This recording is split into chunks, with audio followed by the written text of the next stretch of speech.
Serial Kitab Tauhid bagian 48. Ketika para malaikat terkejut dan pingsan. Allah Subhanahu wa taala berfirman dalam surat Saba ayat yang ke-23. Hatta idza fuzzi'a an qulubihim qalu madza qala rabbukum qalu al-haq wa huwa al-'aliyyul kabir. Sehingga apabila telah dihilangkan ketakutan dari hati mereka, para malaikat itu berkata, apakah yang telah difirmankan oleh Rabbmu?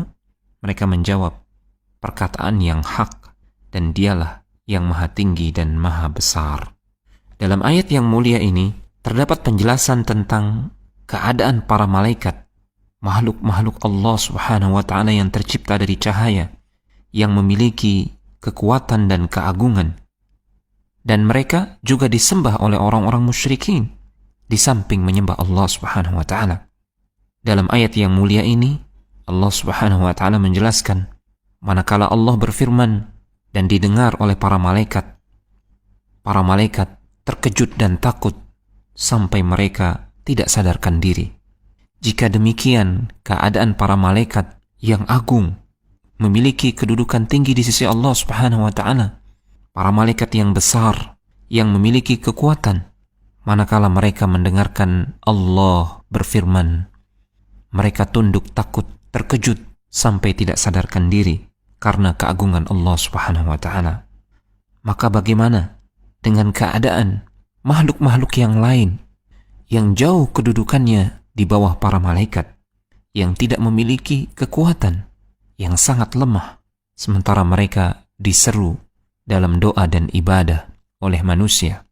Jika para malaikat saja tidak layak untuk diseru dalam doa dan ibadah, padahal mereka memiliki kedudukan yang tinggi dan agung di sisi Allah Subhanahu wa ta'ala, serta memiliki kekuatan, maka selain malaikat tentu tidak lebih layak lagi untuk diseru dalam doa dan ibadah. Jika para malaikat tidak pantas untuk diibadahi, maka selain para malaikat, makhluk-makhluk yang lemah dan hina lebih tidak pantas lagi untuk diibadahi. Beberapa pelajaran berharga yang bisa dipetik dari ayat yang mulia ini.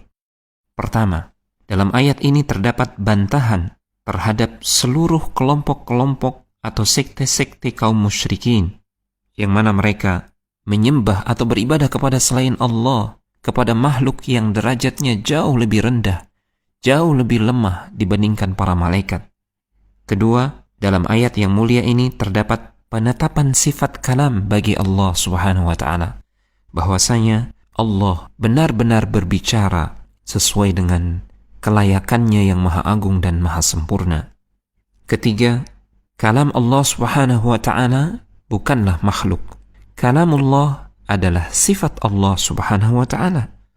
Karena dalam ayat ini Allah mengabarkan ucapan para malaikat, "Madza qala rabbukum?" Apa yang difirmankan, apa yang diucapkan oleh Rabb kalian? Para malaikat tidak mengatakan, "Madza khalaqa rabbukum?" Apa yang diciptakan oleh Rabb kalian? Keempat, dalam ayat yang mulia ini terdapat isyarat tentang sifat Allah Subhanahu wa ta'ala, yaitu al-'ulu. Allah maha tinggi zatnya, sifatnya, dan kekuasaannya di atas segenap makhluknya. Dan yang kelima, ayat ini menetapkan keagungan Allah Subhanahu wa ta'ala yang maha sempurna. Bayangkan, malaikat Jibril alaihi salam, yang kita tahu dia adalah rasul di kalangan malaikat, memiliki 600 sayap. Jika dia membentangkan sayapnya, seluruh langit ini akan tertutup. Jika Jibril alaihi salam saja pingsan ketika mendengarkan firman Allah Subhanahu wa ta'ala, maka sungguh itu menunjukkan keagungan Allah Subhanahu wa ta'ala yang maha sempurna. Telegram channel Kristal Iman.